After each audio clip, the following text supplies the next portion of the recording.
en la primera página, el autor del libro dice: si leemos la palabra de Dios y la aplicamos a nuestras vidas, le veremos cumplir las promesas contenidas en sus páginas. Bueno, cuando lees esto, hay dos cosas que surgen, hay dos preguntas. La primera: ¿qué debemos aplicar de la palabra de Dios? Es muy fácil decir que debemos aplicar la palabra de Dios a nuestras vidas, pero normalmente nadie dice lo que debemos aplicar. Es algo muy curioso, es algo muy interesante. Porque si yo te digo a ti que haciendo algo Dios te va a bendecir, debería decirte de lo que se trata, de lo que tienes que hacer concretamente, y aquí no te lo dice. Porque queda muy bonito decir: hermanos, hay que obedecer la Biblia, hay que cumplir la palabra, amén, amén, amén, amén. Y cuando llegas a casa no sabes ni lo que es eso, no sabes en qué consiste lo de cumplir la Biblia. Y bueno, tú sabes, Raquel, que en la Biblia encontramos dos pactos principales, aunque hay más, pero principalmente tenemos dos, que es el pacto, el antiguo pacto con Moisés, de la ley, basado en la ley, basado también en los sacrificios, y tenemos el nuevo pacto. Entonces tenemos que tener mucho cuidado cuando hablamos de la Biblia y cuando hablamos de la palabra de Dios, porque no todo lo que dice la Biblia se aplica. Y yo creo que esto es algo muy, muy obvio, muy entendible. No todo lo que leo en la Biblia se aplica. Entonces, si alguien me dice que si yo cumplo la Biblia, que si yo cumplo la palabra, Dios me va a bendecir, y solamente me dice eso, estoy perdido. No me está diciendo nada más. Y no me está diciendo nada más, Raquel, que es a lo que voy, porque no puede decirme nada más, porque sabe que la Biblia es amplia, y en la Biblia encontramos mandamientos que no están escritos a nosotros, no se dirigen a nosotros, muchos mandamientos de la Biblia. La otra pregunta que surge es, porque dice el libro: veremos cumplir las promesas contenidas en sus páginas. Vale. ¿Qué promesas vamos a ver si aplicamos la palabra? ¿Vale? El autor dice: veremos cumplir las promesas contenidas. Pero ¿de qué promesas? ¿De qué promesas? Es decir, de la palabra de Dios, ¿qué tengo que aplicar? Y segundo, ¿qué promesas van a ser cumplidas? Y te digo esto porque aquí encontramos la mentalidad cristiana clásica, la mentalidad evangélica clásica. Tú tienes que hacer algo para que Dios te dé algo. Qué triste es esto, Raquel. Qué triste es pensar que si tú no haces, Dios no hace. Qué triste es pensar que si tú no le das a Dios, Él no te va a dar a ti. Esto es una de las cosas más tristes que podemos decir acerca del carácter de Dios, acerca del amor de Dios. Es decir, que si aplicamos la palabra, dice el libro, si aplicamos, veremos cumplir las promesas. ¿Tenemos que hacer algo para que Dios haga algo? ¿Tenemos que hacer para que Él cumpla? Después ya te voy a leer unos versículos donde dice claramente que Dios nos ha dado todas las cosas gratuitamente. Todas las cosas Dios nos da gratuitamente. En la segunda página dice: Jesús es la palabra de Dios, y esto es verdad, pero no es verdad lo que quiere transmitir el libro. O sea, el libro dice: Jesús es la palabra de Dios, y es verdad, esa afirmación es completamente certera, es verdadera, pero el libro nos quiere transmitir que Jesús es la Biblia. Es la idea que hay detrás, o por lo menos así lo veo yo, así lo pienso yo, así lo entiendo yo. Nos está diciendo, en las páginas de la Biblia podemos ver a Jesús, o podemos tener un encuentro con Jesús. No, Jesús no es la Biblia. Jesús no es la Biblia, Jesús es la palabra de Dios, que es totalmente diferente. Cuando dice Juan 1:1, en el principio era la palabra, no dice en el principio era la Biblia. En el principio era la Biblia estaba con Dios y la Biblia era Dios. No, la Biblia no es Dios y la Biblia no es Jesús. Jesús es la palabra de Dios. ¿Ok? Porque cuando leemos la Biblia, vamos a encontrar que el diablo habla. Y cuando el diablo habla, eso no es palabra de Dios. Eso es Biblia, pero no es palabra de Dios. Encontramos a personas inicuas, personas malvadas hablando en la Biblia, pero eso no es palabra de Dios, eso es Biblia. El Espíritu Santo quería que nosotros pudiésemos aprender de lo que leemos y de todas las historias que encontramos en la Biblia. Quiere que aprendamos, pero eso no es palabra de Dios. Cuando Jesús dice yo soy el camino, la verdad y la vida, eso es palabra de Dios. Está hablando Jesús. Eso es palabra de Dios. El que cree en mí, aunque esté muerto, vivirá. Eso es palabra de Dios. Está hablando Jesús. Entonces, solamente este comentario de lo de Jesús es la palabra de Dios, que eso es verdad, pero con el matiz que te acabo de decir. Y después encontramos, en la tercera página, dice esto: si la palabra ha perdido su poder, bla, bla, bla, bla, bla, bla, bla, bla, bla. Pero fíjate lo que dice en la tercera página que me has enviado. Si la palabra de Dios ha perdido su poder, vamos a ver, ¿no hemos dicho que la palabra de Dios es Jesús? ¿No me ha dicho el autor en una página anterior que Jesús es la palabra de Dios? ¿Cómo es que Jesús ahora pierde el poder? ¿Cómo es que Jesús, si Jesús ha perdido el poder, si la palabra ha perdido, no, Jesús no pierde el poder y la palabra no pierde el poder? Para mí esta afirmación es un sinsentido. Para mí esta afirmación es completamente errónea. Después en la siguiente página, la 126 creo, dice, la palabra es literalmente espíritu y vida. La palabra, una vez más, él dice la palabra como, aquí cabe todo. La palabra es literalmente espíritu y vida, aquí cabe todo. No cabe todo. Jesús dijo en Juan 6:63, las palabras que yo os he hablado son espíritu y son vida. Las palabras de Cristo son espíritu y son vida. Y aquí volvemos a lo mismo. En la Biblia no, y después esto lo vamos a ver, en la Biblia no hay vida. En la Biblia no hay vida. En Cristo sí hay vida. Jesús es la resurrección y la vida. Jesús es el camino, la verdad y la vida. El que no tiene a Jesús no tiene la vida. Hay mucha gente que tiene la Escritura, hay muchas sectas. Se lee la Escritura, se medita en la Escritura, tienen la Biblia como un ídolo y tienen la Biblia, pero no tienen a Jesucristo. Y aunque meditan en la Biblia, aunque tienen, imagínate los judíos, hay muchísimos judíos que no creen en Jesús, pero tienen la Escritura, tienen el Antiguo Testamento y constantemente están recitándolo, pero no tienen la vida. La vida no está en la Escritura, la vida está en Jesucristo. El que tiene al Hijo, el que cree en el Hijo, tiene la vida eterna y tiene la vida espiritual. Ahora, después dice el libro, si no estás viendo el cumplimiento de una promesa bíblica, recuerda que Dios no está buscando que le entiendas, Dios busca que le obedezcas. Aquí tenemos las condiciones que todas las religiones nos ponen. Dios no busca que le entiendas, lo que Dios está buscando es que le obedezcas. ¿Y sabes por qué Dios busca que le obedezcas? Porque tú eres un siervo y eres un esclavo.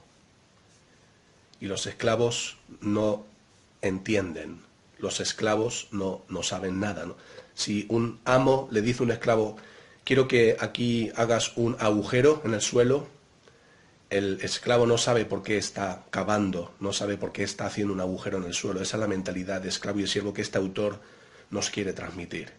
Totalmente errónea, totalmente falsa a mi manera de ver el Evangelio. Dios no quiere que le obedezcamos, Dios quiere que disfrutemos de Él, que le amemos, que le creamos, que creamos en su amor, que creamos en su misericordia, que creamos en su justicia, que podamos amarle y que Él nos ame a nosotros. Dios quiere tener una relación con nosotros. Eso de que Dios no busca que le entiendas, Dios busca que le obedezcas, para mí es una gran barbaridad. Dios busca que le obedezcas. Es decir, tú eres su esclavo, es lo que te está transmitiendo este autor. Nosotros, en realidad, no somos hijos. Porque cuando mi hijo viene a casa, Raquel, Y se mete en su habitación, enciende el ordenador, empieza a hablar con sus amigos online o empieza a jugar con juegos, va al frigorífico, abre el frigorífico, coge lo que le da la gana. Eso es un hijo. Un esclavo no puede hacer eso. Un esclavo no tiene libertad. Un esclavo tiene que obedecer. El autor nos está diciendo, prácticamente, nosotros somos siervos. Nosotros somos esclavos. Y creo que es un concepto y una idea totalmente errónea, totalmente falsa. Después dice, otra página creo, dice formas de activar la palabra de Dios, formas de activar la palabra de Dios en tu vida. Y dice así, mientras que pases tiempo leyendo la Biblia cada día, traerá vida. Repito, mientras que pases tiempo leyendo la Biblia cada día, traerá vida. Esto es lo que te quería decir. El autor ahora dice, la Biblia, cuando lees la Biblia, traerá vida. Esto es falso. Y esto es falso porque incluso el mismo autor que menciona Juan 5, 39 y 40, que dice, escudriñad las Escrituras, porque a vosotros os parece, fíjate esto, Raquel, a vosotros os parece. ¿Y qué les parecía a ellos, a los fariseos?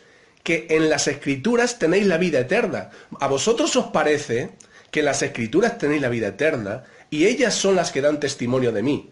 Y no queréis venir a mí para que tengáis vida. Es decir, a ti te parece que en las Escrituras tienes la vida. A ti te parece eso, está diciendo Jesús.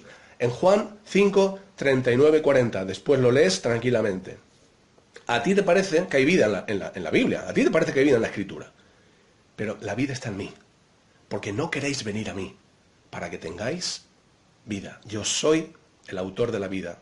Yo soy la vida. Y en mí puedes hallar la vida. Entonces está claro que la vida no está en la Escritura. El propio Jesús lo dice. La Biblia está en Cristo. En 1 Juan 5:12 podemos leer, el que tiene al Hijo tiene la vida. El que no tiene al Hijo de Dios no tiene la vida. Y te repito, hay mucha gente que tiene la Biblia. Hay muchas sectas que leen la Biblia, que se saben la Biblia mejor que yo. Los testigos de Jehová leen la Biblia constantemente. Los judíos leen el Antiguo Testamento, que es lo que tienen ellos, el Antiguo Testamento, lo leen constantemente, pero no tienen vida. Y no tienen vida porque no tienen a Jesús. Jesús es la vida. En Él está la vida. En Él está la luz. Después dice en la página 130, cuando la palabra sale de tu boca, edificará tu fe.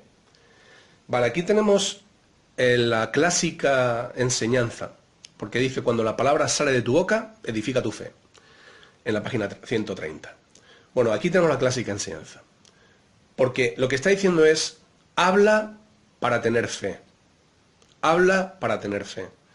Pero lo que yo veo en la Biblia, lo que yo veo en la Escritura, no es que hablo para tener fe.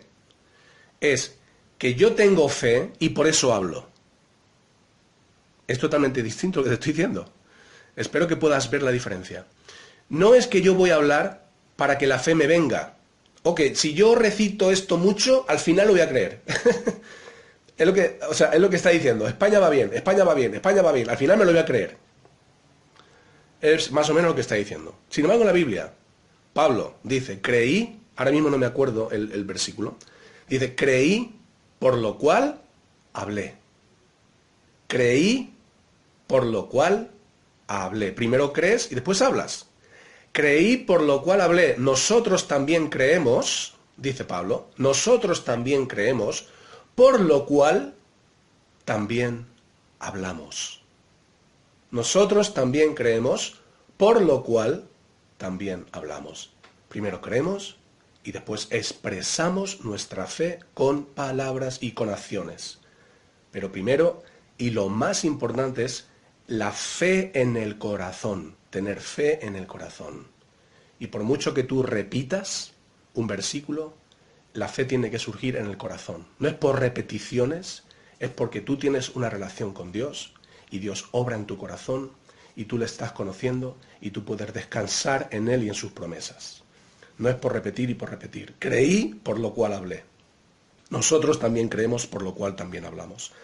En la página 133 dice, ¿hacemos de una forma consistente lo que la palabra dice? ¿Y qué dice la palabra? Esta es mi pregunta. A la gente que dice esto, Raquel, es que queda muy bonito decir desde un púlpito o en un libro, hermanos, hay que obedecer la palabra, amén. ¿Quién puede decir aleluya, aleluya? Hay que obedecer la Biblia, hay que cumplir la Escritura, hay que cumplir la palabra de Dios porque es la palabra eterna de Dios y hay que cumplirla, amén, amén, amén.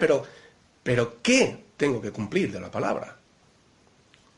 Entonces él dice, hacemos de una forma consistente lo que la palabra dice, ni lo hago yo de una forma consistente, lo que Dios dice, ni lo hace el escritor del libro, ni lo hace nadie. ¿Vale?